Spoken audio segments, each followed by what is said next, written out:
iyak ako ng iyak.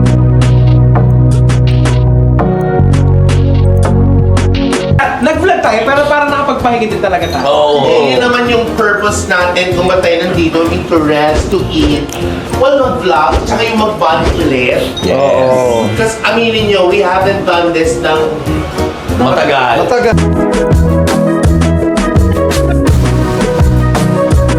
Kailan yung huli natin Yung nag-outing outing? natin, di ba? Hiwalay kayong tatlo. Hindi, nag-outing naman tayo.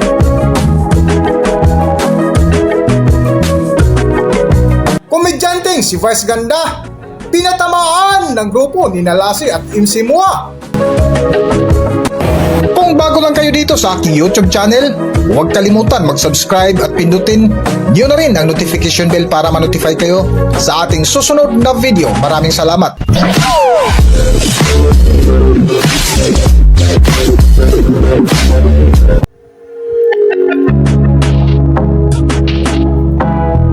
Welcome back to Philippine Celebrity Broadcast. Matapos nga inilabas ng komedyanteng si Vice Ganda ang video ng kanilang bakasyon sa Palawan kasama ang kanyang malalapit na mga kaibigang Becky na kung saan nag-viral agad ito at mainit na pinag-usapan kahit saan. Nakatunayan hanggang ngayon ay pinag-uusapan pa rin lalo na nang hindi na magpakita sa tanghaling show na It's Showtime ang ilang member ng X-Battalion na sina Lassie at MC Mua na isa nga sa ipinahiya ni Vice Ganda sa nasabing video ay ang kanyang long-time friend na 21 years na si MC Mua na hanggang ngayon ay hindi na nagpakita sa tanghaliang show at maging sa comedy bar ni Vice Ganda ay hindi na rin nagparamdam dahil sa sama ng loob nito sa komedyanteng si Vice na suportado ng buong grupo ng mga Becky ang desisyon ni MC. Sa halip na magpaapekto si MC sa pamamahiya ni Vice Ganda ay nilibang na lang nito ang sarili kasama ang iba pang mga kaibigan na kung saan madalas sila nagtitiktok at bumangka ng kwento lagi si MC ukol sa mga nakaraang pinagdaanan kasama ang pamilya.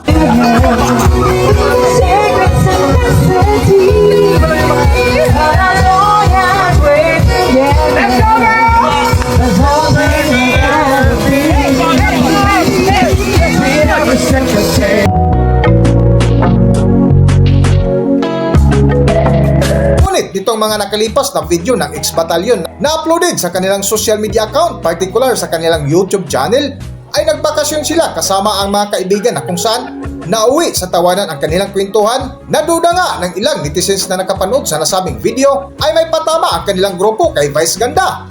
Para sa buong detalye ng kwento, narito ating panorin at pakinggan ang video. Nag-vlog tayo, pero parang nakapagpahinga din talaga tayo. Oo. Yun naman yung purpose natin kung ba't tayo nandito, need to rest, to eat. Well, mag-vlog, tsaka yung mag-bond ulit. Yes. Because aminin nyo, we haven't done this ng Matagal. Kailan yung huli natin Yung nag-outing outing? natin, di ba? Hiwalay kayong tatlo. Hindi, nag-outing naman tayo dati. Kaya lang, di ba, nung natapos na yung yung quarantine, naging busy na sa isa't isa. May mga kanya-kanyang ganap na show. Yung nagka-jowa na, Oo. nagkaroon na ng mga iba't ibang mga Ibang gana. Abangan yung mga kabibis kasi we'll be traveling a lot. Traveling a lot! Yes. Vloggers na tayo. Pero in fairness dito ha, hindi mo masamang yung tulog. Pero, ang sarap magpahinga dito. Hindi nakakapagod dito. Oo. Kasi paglabas mo, yan yung pool. Yun na kagad. Kasi yun yung kain. Kasi yun yung kainan. Pero alam mo legit di ba yung pag nasa loob ka, feeling mo pag di ba pag may resort, it's either Laguna, Bulacan. Oo. Pero paglabas mo, West Am. Oo. Alam mo ba ang maganda rito? Ang galing. Pag nag-uwian na tayo, ang bilis makauwi sa kanya-kanyang bahay. Oo. Kasi dito lang tayo sa lapit lang, Metro Muntinlupa lang Manila. ako. Tsaka, pero pag nasa Saan? Muntinlupa. Nga pala. Hanggang dito na lang muna ang ating video at kung nagustuhan nyo, huwag kalimutan mag-subscribe at pindutin nyo na rin ang notification bell para ma-notify kayo sa ating susunod na video. Maraming salamat!